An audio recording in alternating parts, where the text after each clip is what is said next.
स्वर्गीय कार्यसम्राट आमदार विनायक निमन यांच्या संकल्पनेतून सुरू झालेली ही स्पर्धा पुणे आयडॉल याचं हे 24वं वर्ष आहे. ह्या स्पर्धेमध्ये आपण ओव्हरऑल 4 कॅटेगरीमध्ये ही स्पर्धा होणार आहे. लिटिल चॅम्प्स, युवा आयडॉल, जनरल कॅटेगरी आणि ओल्ड इज गोल्ड.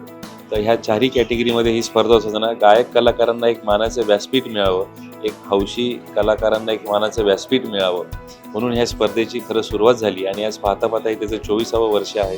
सातत्याने हे आपण स्पर्धा घेत असतो आणि ह्यातून जे स्पर्धक निवडले जातात किंवा जे विजेते होतात त्यांना येणाऱ्या काळामध्ये अनेक नावाजलेल्या फिल्म्समध्ये असेल किंवा म्युझिक डायरेक्शनमध्ये असेल त्यांना संधी मिळालेल्या आहेत.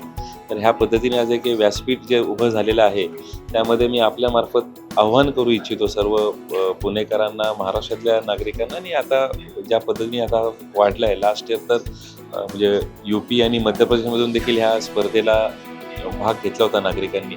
तर मी आव्हान करतो सर्वांना की आज ह्या स्पर्धेमध्ये आपण सर्वांनी सहभागी व्हावं आणि एक व्यासपीठ जे आपल्याला मिळालं आहे त्याच्यातून नक्कीच एक चांगला एक गायक घडेल ह्या पद्धतीने स्पर्धा आपण आयोजित करत असतो.